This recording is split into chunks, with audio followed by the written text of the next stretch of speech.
Pada hari ini telah aku sempurnakan untukmu agamamu, dan telah aku cukupkan kepadamu nikmatku, dan telah aku ridhoi Islam jadi agama bagimu. Quran Surat Al-Ma'idah ayat 3. Simak videonya hingga akhir. Terima kasih sudah menonton. Assalamualaikum warahmatullahi wabarakatuh. Saat itu Nabi tengah berada di atas seekor unta. Malaikat Jibril lantas memerintahkan Nabi untuk mengumpulkan para sahabat dan memberitahu mereka tentang telah sempurnanya agama Islam serta tidak ada wahyu lagi yang akan turun setelah ini. Nabi lantas pulang dari Mekah menuju Madinah untuk mengumpulkan para sahabat-sahabatnya. Kemudian Rasulullah Shallallahu Alaihi Wasallam menyampaikan pesan-pesan yang telah dikatakan oleh malaikat Jibril berkenaan tentang telah sempurnanya agama Islam. Mendengar kabar gembira ini, bergembiralah seluruh para sahabat-sahabatnya dan berkata, sesungguhnya telah sempurna agama kita. Semua para sahabat terlihat senang dan bahagia kecuali satu orang, yaitu sahabat Abu Bakar As-Siddiq radhiyallahu anhu. Beliau benar-benar telah sangat sedih. Sahabat Abu Bakar lantas kembali pulang ke rumah, lalu ia tutup pintu rapat-rapat rumahnya. Beliau lalu luapkan rasa sedih dalam tangisan sepanjang malam dan siang. Kabar kesedihan Sayyidina Abu Bakar As-Siddiq radhiyallahu anhu lantas diketahui oleh para sahabat-sahabat lainnya. Mereka lalu pergi dan berkumpul di rumah Abu Bakar untuk meminta klarifikasi atas kesedihannya itu. Para sahabat berkata, "Wahai Abu Bakar, kenapa kamu menangis di saat gembira dan sukacita ini? Allah Ta'ala telah menyempurnakan agama kita." Sahabat Abu Bakar lalu menjawab, "Wahai para sahabatku, kalian tidak tahu musibah apa yang telah menimpamu. Tidakkah kalian mendengar bahwa apabila sebuah perkara telah sempurna, maka selesailah segala urusan dan tugas. Maka ayat ini memberitahukan tentang perpisahan kita. Hasan dan Husain akan menjadi yatim dan istri-istri Nabi akan menjadi janda." Mendengar penjelasan sahabat Abu Bakar, menjeritlah para sahabat dan tak kuasa menahan tangisan air mata.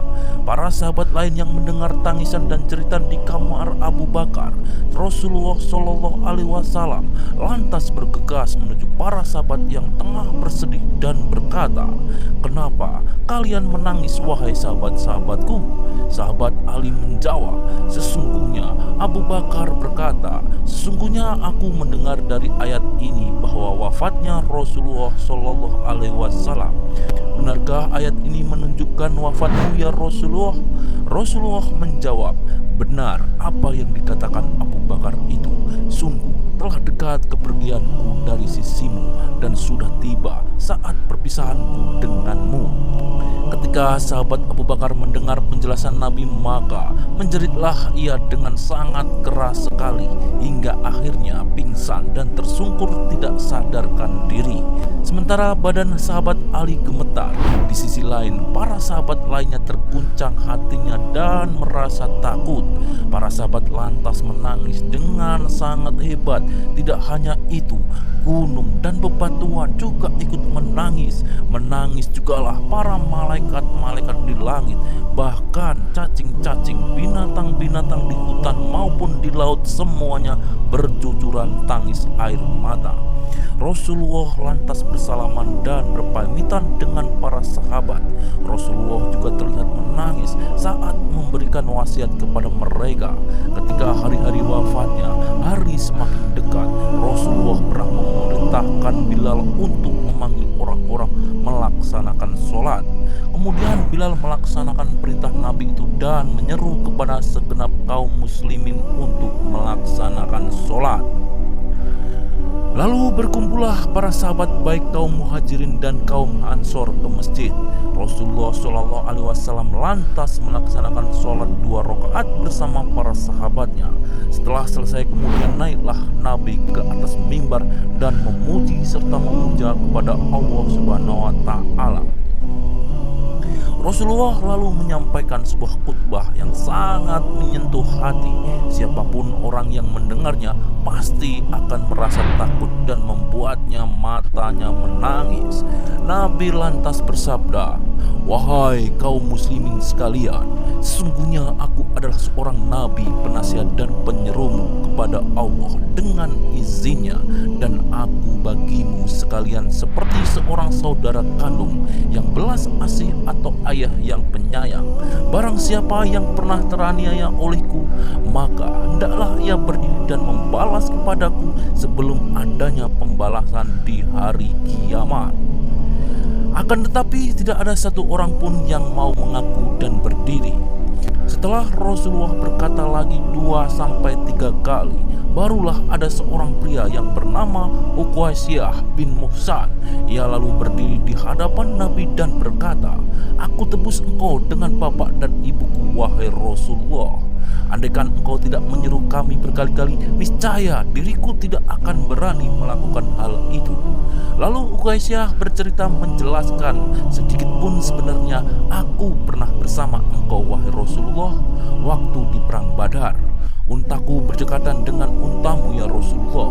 Kemudian aku turun dari unta dan mendekati engkau sehingga aku mencium pahamu.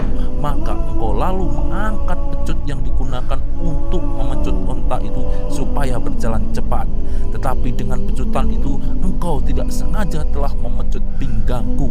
Aku tidak tahu apakah engkau sengaja atau tidak sengaja, ya Rasulullah, ataukah engkau hanya bermaksud untuk memecut untamu saja." Setelah mendengar penjelasan dari Uqaisyah, lantas Rasulullah SAW berkata, "Aku berlindung kepada Allah dari tindakan memecutmu dengan sengaja." Lalu Rasulullah SAW menyuruh Bilal bin Rabah, "Hai Bilal, pergilah kamu ke rumah Fatimah dan ambilkanlah pecut yang tergantung di sana." Dengan cepat Bilal lantas pergi ke rumah Sayyidah Siti Fatimah untuk mengambil sebuah pecut tersebut. Ketika Bilal sampai di rumah Sayyidah Fatimah dan menanyakan perihal untuk apa ayahnya meminta pecut itu, kemudian Bilal menjelaskan alasan sang ayah atau Rasulullah menginginkan pecut itu, yaitu karena sang Nabi akan membersihkan pecut tersebut. Dan diambilkanlah sebuah pecut tersebut dan untuk kemudian diserahkan kepada Nabi Shallallahu Alaihi Wasallam. Setelah Bilal memberikan pecut itu kepada Nabi, maka langsung diserahkan kembali kepada Uqaisyah. Namun saat Rasulullah hendak dikisos oleh Uqaisyah, para sahabat Abu Bakar dan Umar bangkit lalu berkata, "Hai Uqaisyah, kami ada di depanmu, maka kisos saja kami dan jangan kamu kisos Nabi." Kemudian Nabi berkata, "Duduklah kalian wahai sahabatku, sungguh Allah mengetahui kedudukan kalian." Lalu sahabat Sayyidina Ali pun ikut bangkit dan berkata, "Wahai Uqaisyah, selama aku hidup, aku berada di hadapan Rasulullah. Tidak tega hatiku sampai berani mengkisos Rasulullah Shallallahu Alaihi Wasallam. Inilah punggungku dan perutku, kisoslah diriku dengan tanganmu." Namun Rasulullah SAW lalu berkata lagi, "Wahai Ali, Allah telah mengetahui kedudukan dan niatmu. Tidak hanya itu, bahkan Hasan dan Husain pun juga ikut melakukan pembelaan terhadap Rasulullah SAW. Namun Rasulullah SAW lantas bersabda, 'Wahai Uqaisyah, pecutlah jika engkau ingin memecut.' Uqaisyah pun lantas menjawab, 'Wahai Rasulullah, engkau sudah memukulku dalam kondisi tidak berpakaian baju.' Maka lalu Rasulullah dengan pelan-pelan kemudian melepaskan bajunya. Tindakan sembrono Uqaisyah ini jelas membuat kaum muslimin menjerit dan menangis pilu. Setelah Rasulullah SAW sudah tidak memakai baju lagi yang beliau pakai tersebut, seketika itu juga Uqaisyah melihat tubuh Nabi yang putih bersih dan bersinar.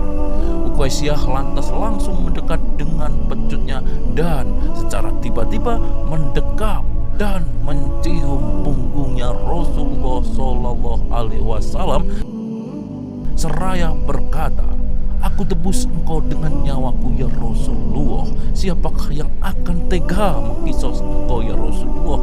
Sungguh aku melakukan perbuatan ini tidak lain sebab berharap agar tubuhku bisa bersentuhan dengan tubuhmu, yang mulia ini, serta dilindungilah aku oleh Tuhanku dengan kehormatanmu dari neraka. Kemudian terkagum-kagumlah para sahabat dan kaum muslimin atas tindakan luar biasa Uqasyah. Bahkan Nabi pun sampai berkata, ketahuilah, barang siapa yang ingin melihat penghuni surga, maka hendaknya melihat kepada orang ini. Para kaum muslimin lantas bangkit lalu mencium Uqasyah sembari berkata, sungguh beruntungnya kamu Uqasyah, kamu telah mendapatkan derajat-derajat yang tinggi dan menjadi teman Nabi Muhammad SAW di dalam surga nanti.